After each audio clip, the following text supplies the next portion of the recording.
Victoria, how old are you? I'm about to be 20.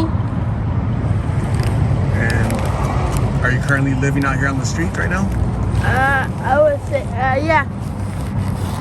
I don't want, honestly, I'm not gonna, hopefully I'm not in this predicament for too long, but yeah. Yeah. And are you using blues? Honestly,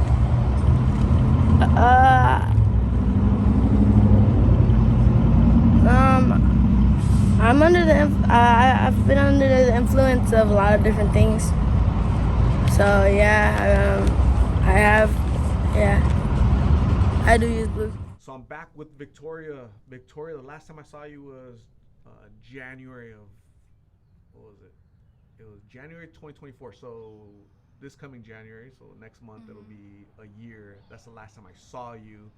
You've been sober for 2 years. You just reached that milestone. Congratulations on your sobriety. Thank you. What does it feel like 2 years sober? It feels good. It feels kind of bittersweet. Like, just looking back. I always go and watch my first video and I read the comments, and I'm happy that I'm better and everybody's prayers were answered. Yeah. You were 19 years old, May of 2022, so it's about 2.5 years ago. When I met you, you were out in the streets, lost, confused, hungry, thirsty, you're sad. Yeah. We had a really good conversation. I was trying to understand what you were doing out there, because you look out of place, like you don't belong there. And we had a good conversation. You opened up a little bit, family issues. Somehow you got stuck out there. You had been out there for a year at that point. Yeah, I wasn't in my right mind, so my story wasn't really right. But yeah. And I hear that a lot. I hear sometimes people, you're gone, right? You're coming down from being high, or like hearing voices, just like psychosis.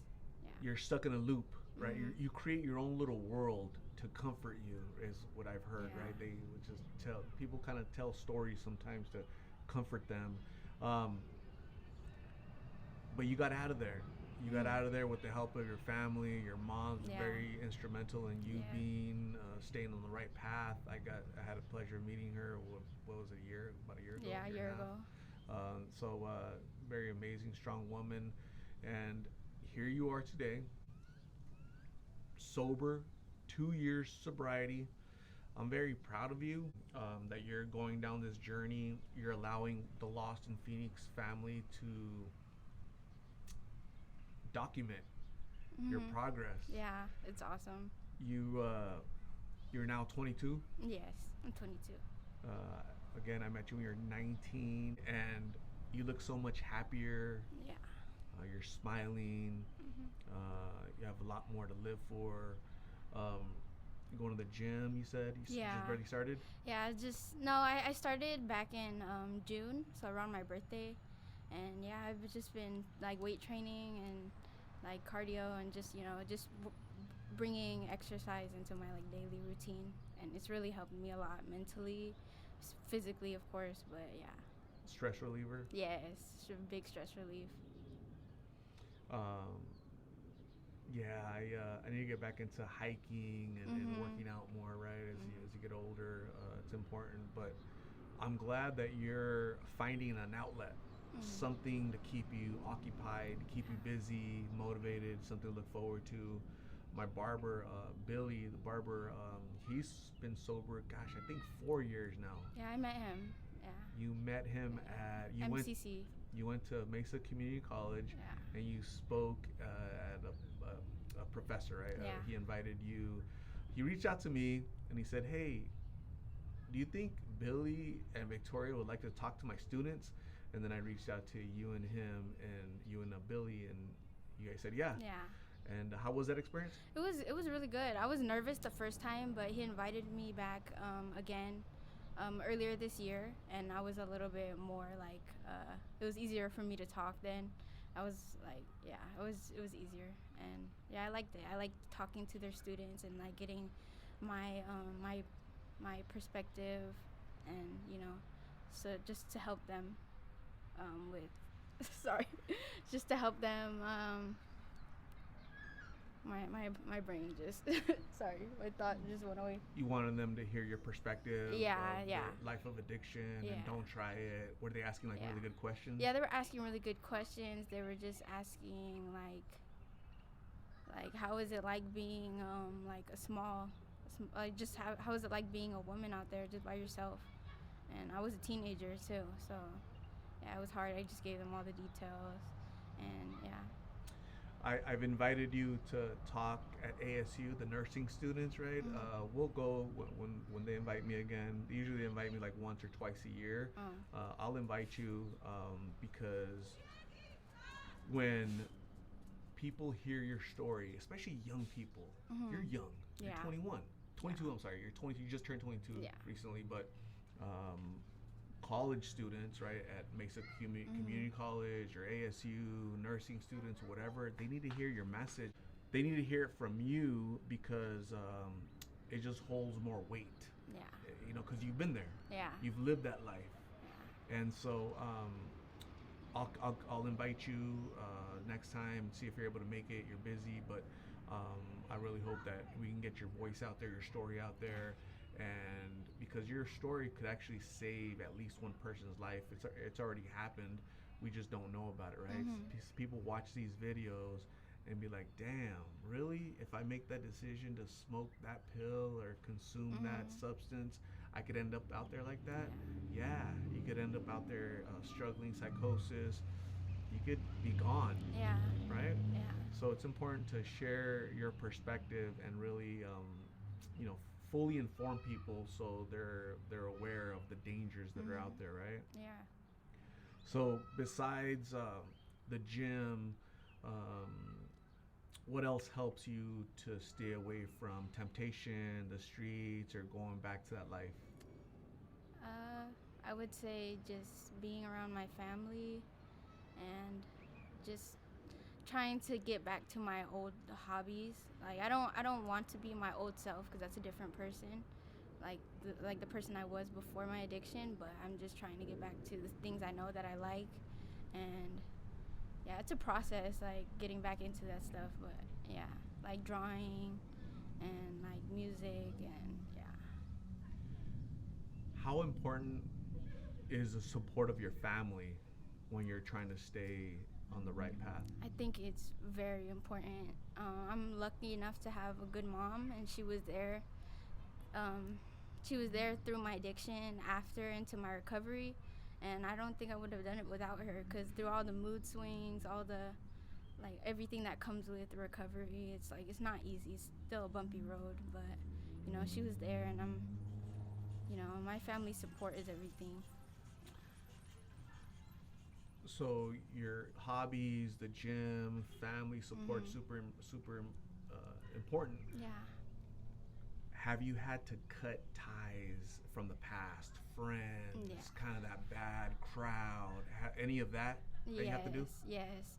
I have some people from my old life or from back then that try to text me on Facebook, and they try to invite me back to Phoenix, but I know nothing's good gonna come from it. Nothing good's gonna come from it because I know that I've changed, but I don't know like if they've changed. So yeah. So You're trying to stay away from that crowd Yeah. that might have opened the door yeah. to that lifestyle. Exactly. Like I'll just like let them know that I'm doing good, and that I'll be at that. I'll leave it at that, and then yeah, if it like starts to get into anything else, I just block them. I don't need that in my life. Wow. Yeah. That means you're a strong individual to be able to slam shut those doors so that they don't try to creep in and bother your peace, the world that you're Yeah. trying to create right now for yourself with your Right. family, and there's more to life than what they're inviting, the partying, the hanging out. Hey, let's go do this. Yeah. You've Yeah. seen it. No. You've seen it. You've been there. And so it's a world of destruction, of death, and you don't want any part of it. Yeah, not You want to no live this part. happy life, and it looks better on you. Thank you. You know, the gym, working out, your family, Mhm. you just look like a whole different person that's happy, and you can continue to work. It's not, I don't think sobriety, what I've heard is it's not like a finish line. Mhm. It's every day for the rest of your life, Yeah. something that you have to keep going. Mhm. Is there any truth to that? Yeah, definitely.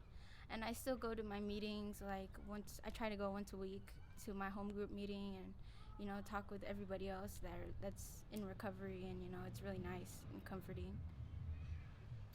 What do those meetings entail? Is it kind of like support? You tell your story, you hear Yeah. other people's story. It's like yeah, you just hear other people's testimonies and their stories and yeah. It's like a support network. Yeah. Okay. Yeah, and I always can grab somebody's number that has has a good relationship with the 12 steps, and just grab their number and text them whenever I need any support. Yeah, so I don't always have to, because I can always go to my mom like for support, which I'm thankful for, but there's certain things that I can only I can only talk to a certain person about.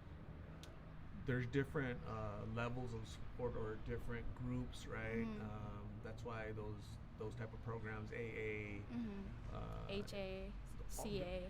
yeah, they're important. They have their they can do so much, right? Because just like your family could do so much, and then you got to try different avenues to get that other support, right? That you kind of need.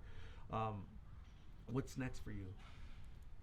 Just continuing to work on feeling whole again, because I'm almost there. I'm not there yet, but I'm almost there. And I want to get my face tattoos removed, and I want to go back to school and graduate, and just all the good things. That's all. That's what I'm looking forward to. Um, how old were you when you got your first face tattoo? I was 18. Okay. Yeah, I was 18. I It's- just. It seems like there was a little bit of rebellion when Yeah. you were younger. Yeah, there was. You don't want to listen to your parents. Were they strict to you, and then you just got older? They weren't strict with me. We just went through a lot of like life stuff during when I was in high school, and so I just like coming out of that and becoming like 18. I was just like I can do whatever I want now, and yeah, it was just rebellion from like past stuff. Building up. Yeah, basically. I'll show them. I'm an adult now. Yeah. I don't need them. And Yeah. then boom, your world comes crashing down. Sometimes we need to be humbled in life, right? We need to be brought down and shown that, damn, we do need our family. Yeah. We don't have it all in control, especially at that age. We don't know crap, right? We don't know anything. Yeah. We haven't done anything. Yeah.